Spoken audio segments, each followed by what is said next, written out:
Nós vamos abrir a palavra do nosso Deus no livro de Provérbios. Nós faremos a leitura do capítulo 8, na verdade, no jornalzinho tem o 9, mas é o capítulo 8, o versículo 13, que diz assim a palavra do nosso Deus: O temor do Senhor consiste em aborrecer o mal, a soberba, a arrogância, o mau caminho e a boca perversa. Eu os aborreço. O mundo tenta resolver o problema do homem controlando seus comportamentos. Sempre que alguém falha, quebra a lei, essas pessoas são corrigidas. Dependendo do crime, elas são presas. Dependendo do país, elas até sofrem pena de morte. E isso também é um tipo de correção necessária para frear o mal no mundo. Mas não é só no meio da sociedade, não é só a lei dos homens, os juízes, as autoridades que trabalham nessa direção. Os pais também, as famílias procuram controlar o comportamento dos seus filhos. À medida que erram, são corrigidos, instruídos, orientados. Mas Deus, Ele vai além da correção do ato praticado. Ele vai além da correção do comportamento. Deus, em sua palavra, trata o coração. Quem é que pode punir alguém por ter pensamentos perversos? Ninguém, a não ser Deus. O Provérbios que nós estamos lendo, capítulo 8, versículo 13, diz que Deus não apenas condena as ações externas, mas expõe disposições internas. A soberba, a arrogância, o mau caminho, a boca perversa. Aqui tem comportamentos e perversidades praticadas e também disposições internas, pensadas. Isso revela que o temor do Senhor não é superficial. Ele é profundamente transformador. Deus, ele vai no coração dos homens. Se o temor do Senhor consiste em aborrecer o mal, então precisamos entender onde o mal começa. E o mal começa no coração. Antes de aparecerem atitudes, o mal começa sendo germinado no coração. Você, quando observa um mal na sua casa, na igreja, no seu trabalho, alguma discórdia na sua vida, não se iluda. Esse mal já existia antes de ser observado. Esse mal já existia antes de ser constatado. Ele já havia no coração. Muitas vezes através de um ressentimento, de uma mágoa, algo que estava inflamado no coração, só esperando a ocasião propícia para se manifestar. É como uma semente, de fato, escondida debaixo da terra. Você pisa, anda, passa, não sabe o que tem ali. Só que daqui a pouco ela germina. Com as primeiras chuvas ela já começa a aparecer. Assim é o mal no coração das pessoas. Só espera as primeiras manifestações e oportunidades para que ele haja e pratique aquilo que é perverso. O temor do Senhor e a santificação dos afetos é o que nós veremos hoje. E a primeira coisa que nós precisamos observar é a raiz do pecado. Qual é a raiz do pecado?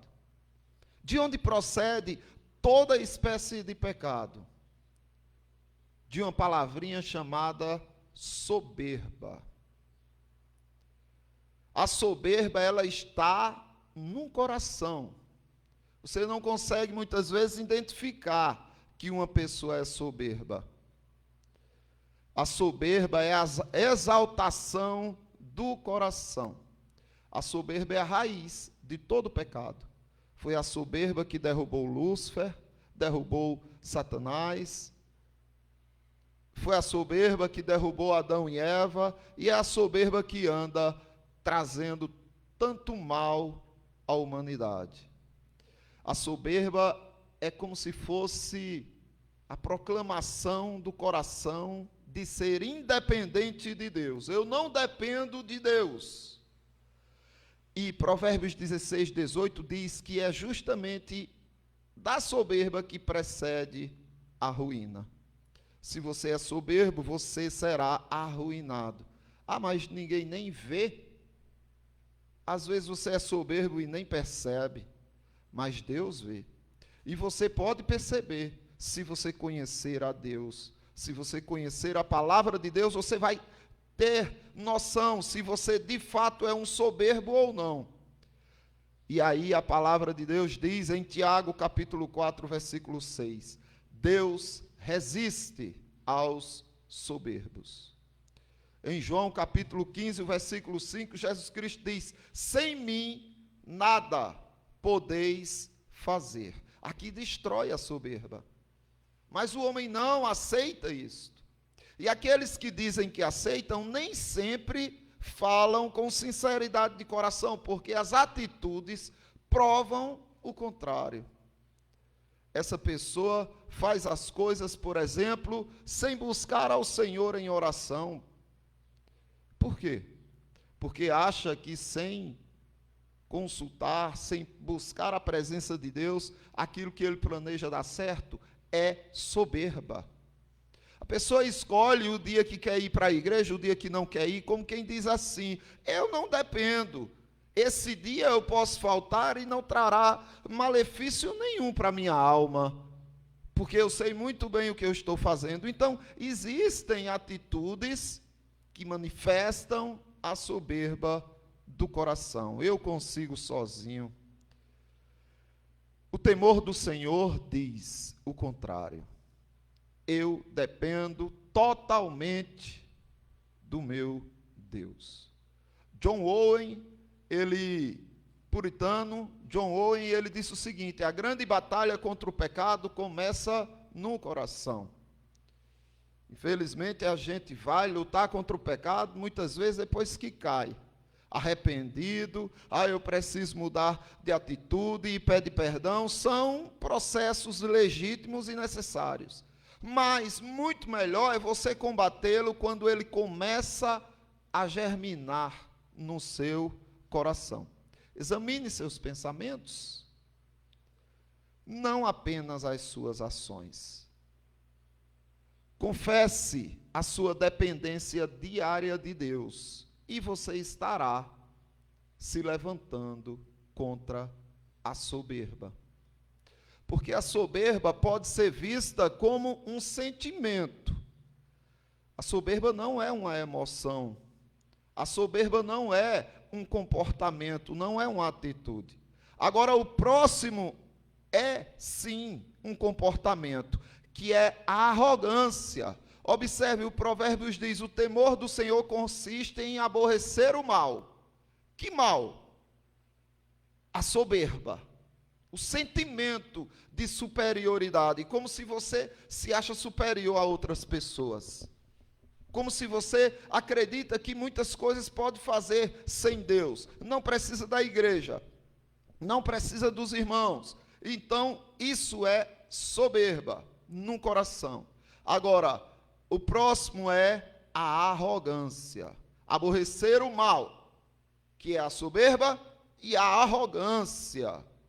A expressão do pecado, a arrogância, é uma vida altiva. A arrogância é como se fosse a manifestação da soberba. A arrogância, você se expõe. A soberba, você fica ali, oculto, se achando melhor, mas muitas vezes se faz de humilde. Já a soberba, a arrogância não, a arrogância é a expressão desse sentimento. A arrogância é a soberba visível. Observe, Provérbios 18, 12 diz: antes da ruína eleva-se o coração do homem. Antes dele cair, por causa da sua soberba, da sua arrogância, ele começa a se arruinar no seu coração. O que se exalta será humilhado, assim disse o Senhor no Evangelho segundo Lucas capítulo 14, versículo 11. Nada façais por vanglória, disse Paulo aos Filipenses na sua epístola, capítulo 2, versículo 3. A vanglória é você se vangloriar, se exaltar pelos atos, pelas coisas que você faz. Você querer aparecer como que os outros fizessem menos que você, ou o que os outros fazem é inferior àquilo que você faz. Isso é arrogância. A arrogância, ela é externa. A soberba, ela é interna. Agora, João Calvino, ele disse o seguinte, que o pecado não está apenas nos atos, mas nas disposições do coração.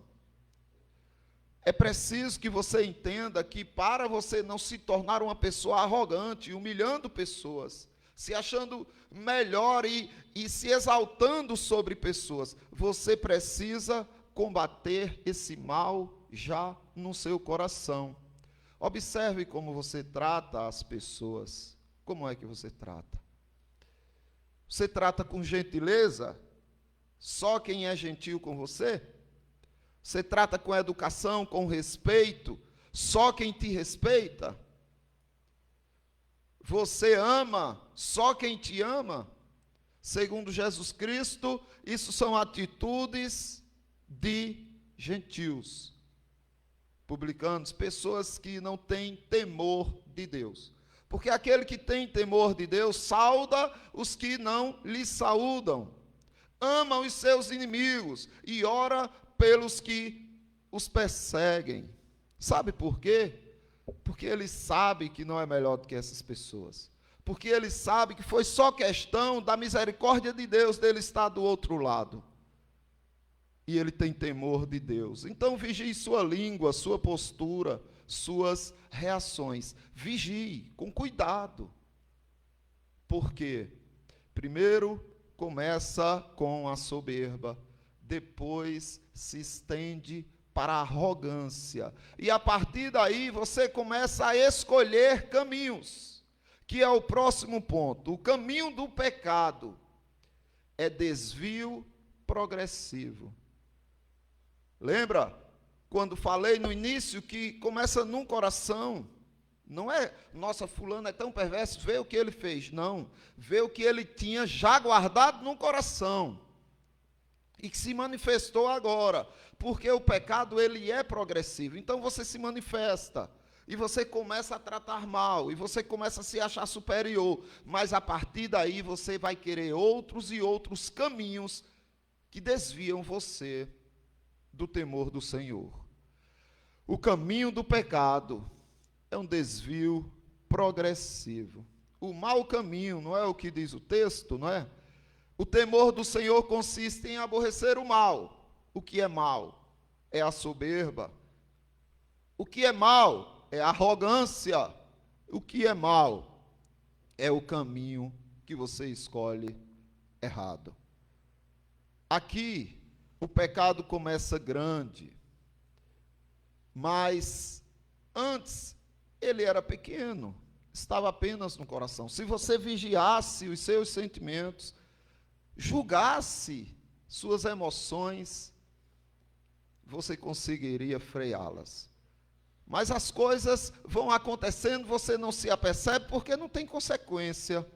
Afinal de contas, pensamento não traz consequência, a não ser que Deus queira, né?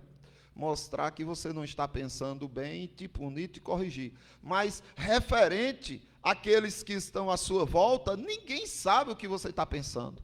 A podridão que está no seu coração. Então todo mundo vai te tratar bem. Isso é pequeno, mas quando você começa a externar tudo isso, vai se tornando grande, vai crescendo cada vez mais. Na liturgia nós lemos que há caminhos que ao homem parece direito. O Senhor pesa o espírito. Provérbios capítulo 14, 16 diz isso, que há caminhos que ao homem parece direito, mas o seu fim são caminhos de morte. Cada um é tentado pela sua própria cobiça.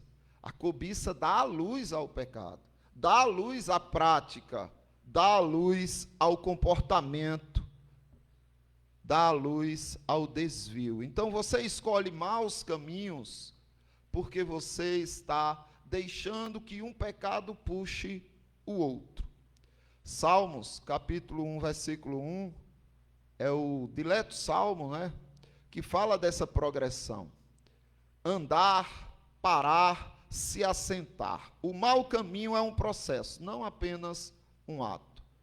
Você para na roda, você se assenta na roda dos escarnecedores, você se detém, para no caminho dos pecadores, você costuma andar no caminho perverso. Então uma coisa vai puxando a outra e você vai ficando cada vez pior.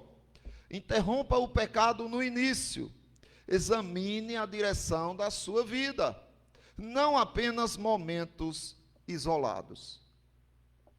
Ou você passa a sondar os seus pensamentos, passá-los na peneira, ou eles se transformarão em palavras, em comportamentos, em atitudes que vão desonrar ao Senhor.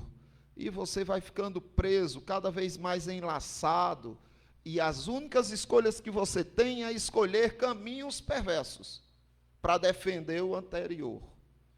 Não é? Já dizem que uma mentira lançada vai puxar outra mentira, porque para você defender essa mentira, você tem que levantar outra mentira e outra, e outra, e outra, e você fica enlaçado. Então é o caminho do pecado, que é um desvio progressivo.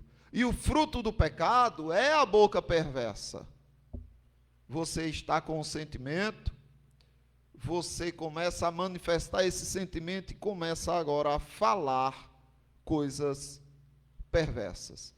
O temor do Senhor consiste em aborrecer o mal, que é a soberba, a arrogância, o mau caminho e a boca perversa. A boca perversa. O Senhor Jesus Cristo disse que a boca fala do que está cheio o coração. Mateus capítulo 12, versículo 34. Isso daqui é muito interessante, e precisamos analisar isso, porque Jesus Cristo não está querendo dizer aqui que apenas aquelas pessoas que falam perversidade têm o mal no coração, ou que as pessoas que falam coisas duras, pecaminosas, são pessoas sem jeito. Não, o que ele está dizendo aqui é: cuide do seu coração, guarde o seu coração. De tudo que se pode guardar na vida, guarde o seu coração, porque a boca fala do que está cheio o coração. Então veja só, você vai para o trabalho, você se estressa no trabalho, você vai para a faculdade, para a escola, se estressa na escola, você vai sair com seus amigos, acontecem coisas erradas, você se estressa, sem perceber, você vai guardando coisas no coração. Você vai guardando sentimentos ruins no coração.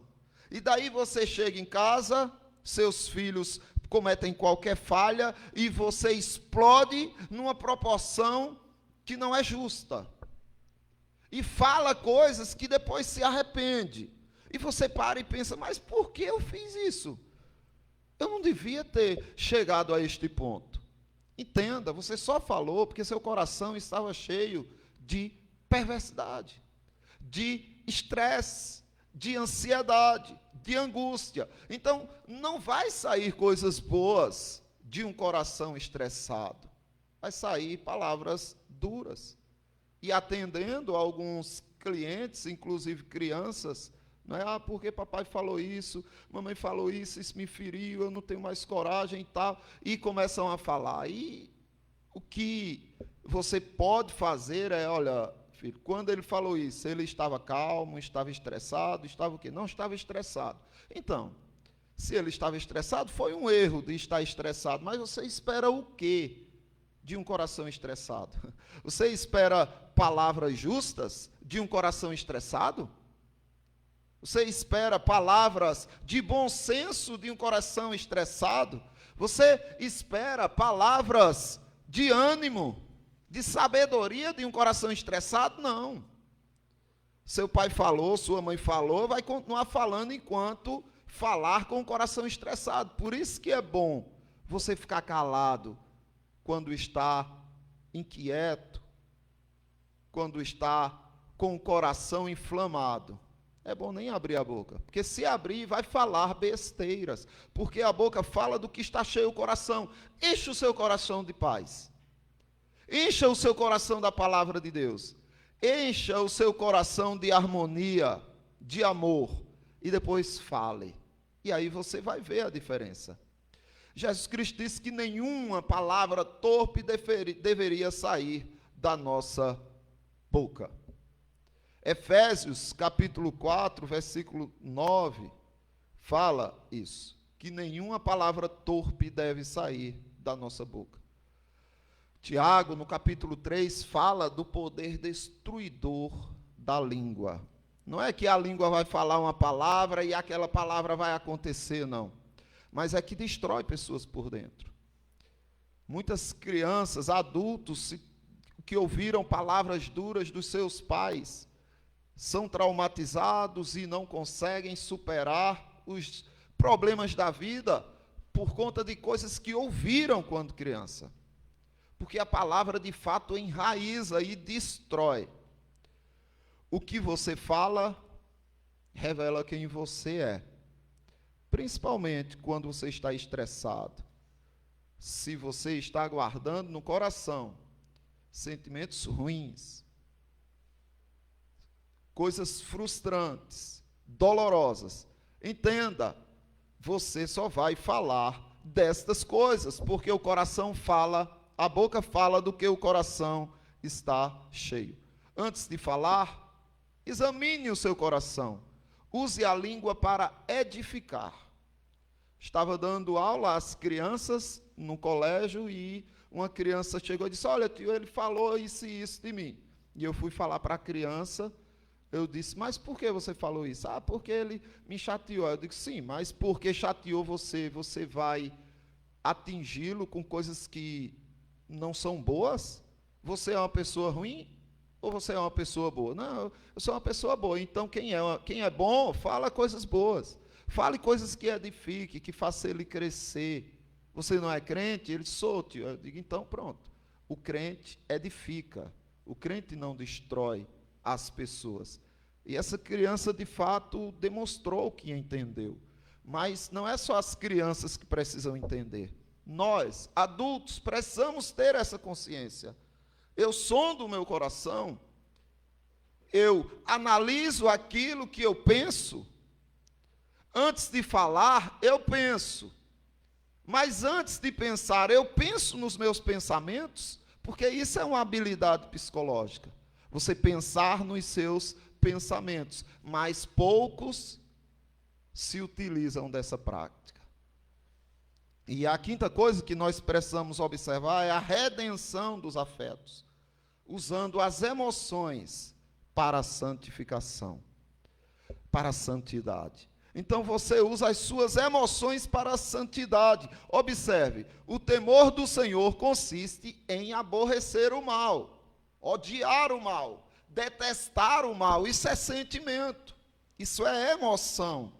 Quando você detesta algo, a soberba, deteste-a, use o seu ódio contra a tua soberba, não contra o teu próximo. Use o teu ódio contra a tua arrogância, contra o caminho mau que tenta te seduzir, contra a tua boca quando quer falar perversidade. E aí, o sábio diz: eu os aborreço. Então ele está aqui tomando a frente e dizendo: Senhor, quer dizer que o temor a ti consiste em aborrecer o mal? Eu, então, aborreço o mal, porque eu quero ter temor do Senhor. Veja só, o Salmo 97, o versículo 10 diz: vós que amais o Senhor, odiai o mal. Você odeia o mal? Para amar, entenda uma coisa, você precisa ter ódio no coração. Porque não dá para você amar alguém sem odiar aquilo que corrompe ou destrói esse a quem você ama. Não é ódio contra pessoas, é ódio contra o pecado, especialmente o teu pecado, começando de si mesmo. Tristeza, segundo Deus, leva ao arrependimento. Olha aí, outra emoção, outro sentimento negativo, que parece não valer para nada, mas na Bíblia vale quando você usa para se arrepender. É a tristeza segundo Deus, ela produz arrependimento, mas aqui é segundo o mundo, produz a morte. Não é culpa destrutiva, é dor que leva de volta a Deus. Assim o Senhor quer que o seu povo haja. Nunca desvie seus passos dos caminhos do Senhor. Nunca abra a sua boca para diminuir, agredir, ferir alguém. Nunca se comporte com arrogância, se mostrando como que superior às pessoas, se satisfazendo em diminuir o trabalho das outras pessoas. Nunca tenha no coração altivez. Nunca seja uma pessoa soberba. Um rio fora do leito causa muita destruição. Mas, quando ele é canalizado, ele gera até energia. Então, o problema não está nas suas emoções. O problema está na condução delas. Sem direção, ela leva ao pecado. Sob a tua direção, guiada pela palavra de Deus, ela vai levar à santificação. O temor do Senhor não elimina as emoções. Ela purifica, direciona e santifica. Então você vai saber odiar, você vai saber se entristecer, e tudo isso vai te elevar a Cristo cada vez mais. O problema não é sentir, o problema é sentir sem Deus governando. Então você precisa trazer sempre a palavra de Deus para tudo que você sente. Eu estou me sentindo mal. Mas por que eu estou me sentindo mal? Às vezes a pessoa vicia tanto na tristeza, na angústia, que você pergunta: tá, mas qual é o gatilho que está fazendo com que você se sinta tão mal? Eu nem sei. Não sabe e está mal? É porque a mente viciou em se sentir mal. Então, a partir daí, você começa a perceber o quão você é enganado, muitas vezes até pelo seu sentimento. Ah, não está agradando a Deus. Então, eu vou pedir perdão por esse sentimento. Eu vou combater esse sentimento. Eu vou usar ele para me arrepender de coisas que eu possa ter feito contra o meu próximo, contra o meu Deus, contra a minha própria vida. Então você precisa combatê-los e direcioná-los. Examine-se hoje. Você tem odiado o pecado ou apenas evitar as consequências? Sua tristeza te afasta de Deus ou te leva para junto dele? Sua ansiedade te paralisa ou te faz buscar mais e mais ao Senhor? Nenhum de nós consegue viver isso sozinho. Não que sejamos capazes por nós mesmos. O apóstolo Paulo diz na sua segunda epístola aos Coríntios, capítulo 3, o versículo 5. Não que sejamos capazes por nós mesmos. Ou Deus estará com você, ou você não conseguirá jamais conduzir seus sentimentos, direcionar suas emoções, frear seus comportamentos. Cristo é quem quebra a soberba. E como ele quebra a soberba? Não só com sua soberania e sua ação direta contra o coração soberbo do crente, como também com seu exemplo. Ele tinha tudo e toda a glória pertence a ele. Ele deixou esta glória, esvaziou-se de si mesmo, esvaziou-se da sua divindade, assumiu um corpo e uma natureza humana e, em forma de servo, foi humilhado, judiado, chicoteado, esbofeteado, crucificado e morto.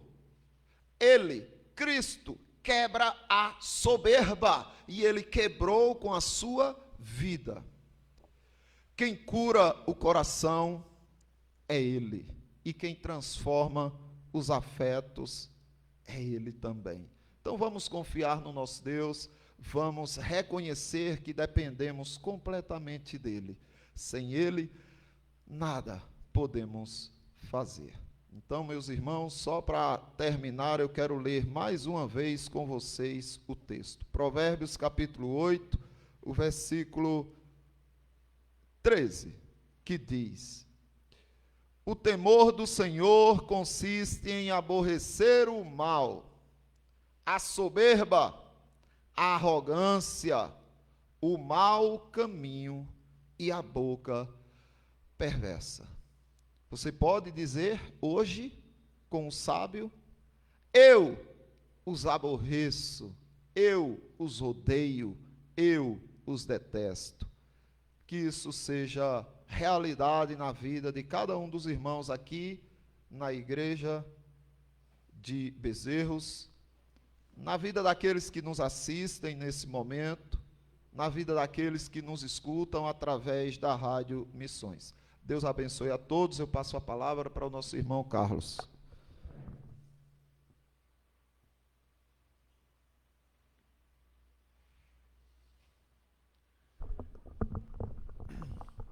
Graças a Deus, meus irmãos. Boa tarde a todos. Estamos prestando o nosso culto de gratidão ao nosso Deus. E nós devemos, a cada instante, estar mostrando a nossa dependência eterna do Criador. Nós somos dependentes dele, nada temos e nada podemos, se não for a sua misericórdia. Vamos dar início ao nosso culto com a quinta parte. Senhor, a ti confessamos, respondemos a ti, Senhor. Nós ouvimos e seguiremos a tua palavra. Vamos abrir as nossas Bíblias. No livro de Provérbios, capítulo 16, os versos 8 e 9, leitura conjunta. Melhor é o pouco, havendo justiça, do que grandes rendimentos com injustiça. O coração do homem traça o seu caminho, mas o Senhor lhe dirige os passos. Glórias a Deus, né? Vamos abrir os nossos hinários. No hino 110, a vida com Jesus.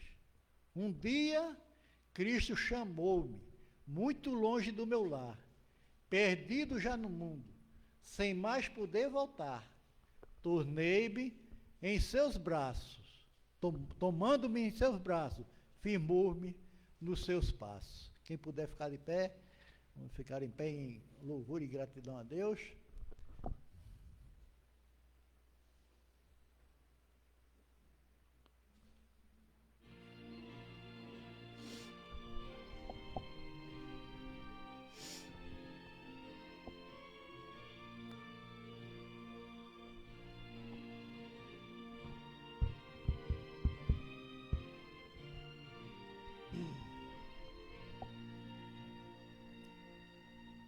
Um dia Cristo achou-me muito longe do meu lar, perdido já no mundo, sem mais poder voltar. Tomou-me em seus braços, firmou-me nos meus passos, e agora andamos juntos, voltando para lá. A presença de Jesus enche o coração de luz, muito preciosa fica e também mais rica essa vida com Jesus.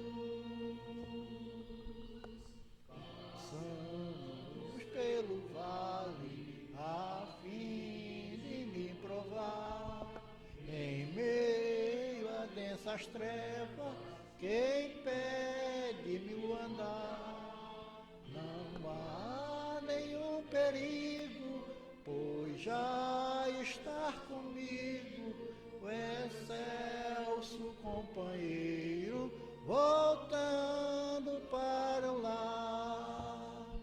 A presença de Jesus enche o coração de luz,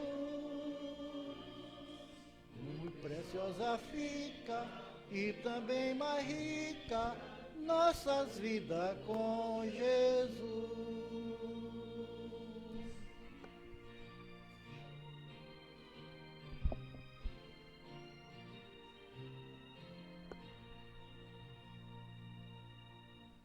Estamos na atmosfera que envolve aquele lar, no qual me põe na guarda e é onde vou morar. Não há no mundo inteiro um outro companheiro que mostre tanto zelo, voltando para o lar. A presença de Jesus enche o coração de luz, muito preciosa fica e também mais rica nossa vida com Jesus.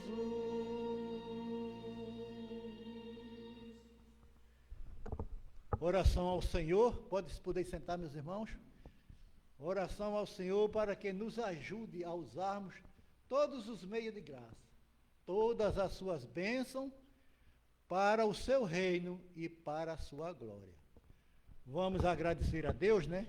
Pedindo a nossa irmã Lourdes para que ela faça essa oração de gratidão a Deus por todas as maravilhas que Ele tem feito nas nossas vidas.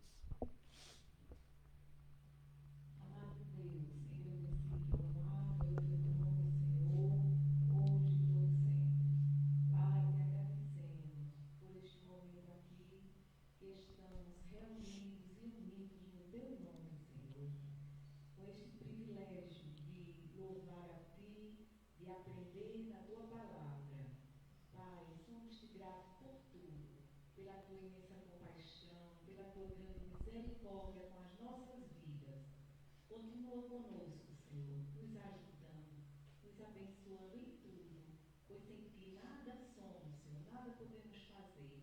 Precisamos de ser guiados a cada instante, Senhor. Continua conosco durante toda esta semana, Pai. Pedimos todos que aqui estão presentes, que tu continues abençoando a cada um, renovando as forças, firmando na rocha. Pai, também aqueles que não puderam chegar, porque conhecem, Senhor, cada vida, cada coração. Tu podes ir, Senhor, neste momento, abençoar, dar o que cada um precisa, Senhor, livrando de todo mal, cuidando, Senhor, de nossas vidas. Nós esperamos só em Ti, porque só Tu tens todo o poder, Senhor, hoje e sempre. Nós te agradecemos em nome de Jesus. Amém. Amém. Bem, meus irmãos, estamos assim chegando ao final do nosso culto, né? O último domingo do mês de abril, né? É o último culto do domingo, né? Que ainda tem terça-feira, nós entramos no nosso culto e vamos passar a palavra ao pastor Adalberto para que ele administre a bênção apostólica, em nome de Jesus.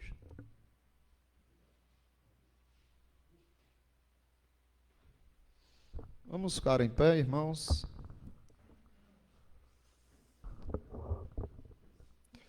Que a graça do nosso eterno e soberano Pai, que a comunhão do Santo Espírito de Deus, e que a paz que excede todo o entendimento do nosso Senhor Jesus Cristo, esteja sobre todos vós e sobre todo o povo de Deus espalhados pela terra, agora e sempre. Amém. Amém. Podem sentar, irmãos. O culto está encerrado, nós vamos ter os nossos avisos e depois nosso ágape e em seguida a escola bíblica dominical. Se os irmãos estão com um jornalzinho aí, tem um aviso aí, viu? Tem uma parte do aviso dizendo como é que vai ser agora os nossos trabalhos.